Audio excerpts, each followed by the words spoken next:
일단은 네. 제일 중요한 내용 중에 하나가 어떤 거냐면 네. 환자 얘기를 잘 들어야 됩니다. 환자가 걸어 들어올 때부터 일단 잘 봐야 됩니다. 걸음이 이상한 분들이 되게 많습니다. 디스크 때문에 다리가 마비돼서 걷는 분들 걷는 거 상당히 이상하시죠. 그다음에 이분들이 아프다고 손을 짚는 부분들을 일단 좀 잘 봐야 됩니다. 그래서 그렇게 이야기를 충분히 또 환자 얘기를 들어보고 난 다음에 이학적 검사, 만져봐야죠, 환자를. 네. 움직여보고. 그런 걸 해서 심증을 먼저 좀 잡아야 됩니다. 네. 심증을 잡고 나서는 그다음에 이제 드디어 검사가 들어가는 거죠. MRI라든가 CT라든가 이런 걸 통해서 기타 물증을 확보하고 네. 필요하면 피 검사도 해야 됩니다. 예. 결국 물증을 잡고 거기에 대한 진단이 들어가게 되는 그런 과정을 거치게 되죠. 그렇게 되면은 어떻게 치료를 또 이어가야 될까요?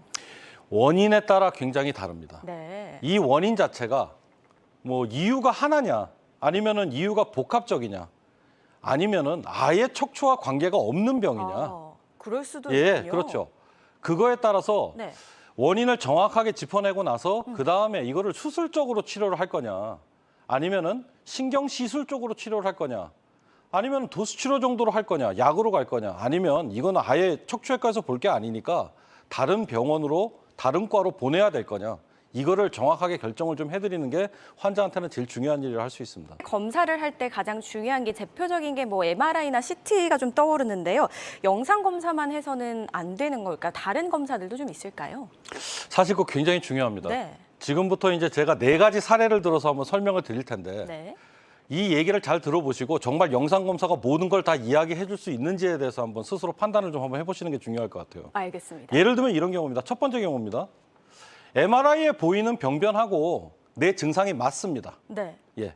그런 경우라고 한다면 이건 정말 디스크 때문에 그럴 경우가 많죠. 요 사례에서 보듯이 예. 4번 디스크가 튀어나와 있는데 4번 디스크가 나와 있으면서 그 증상이 5번 신경 증상으로 딱 나오더라. 그것도 오른쪽 다리에 증상이 나와 있는 게 MRI에 나와 있는 것도 맞더라.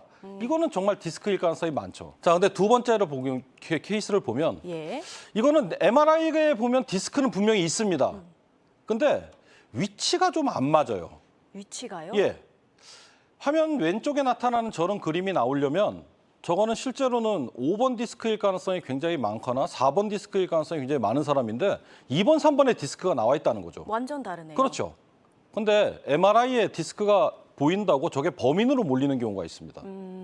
실제로 이 환자는 이제 체크를 해보니까 아니더라는 거죠. 근막 통증 증후군 환자였었습니다. 아,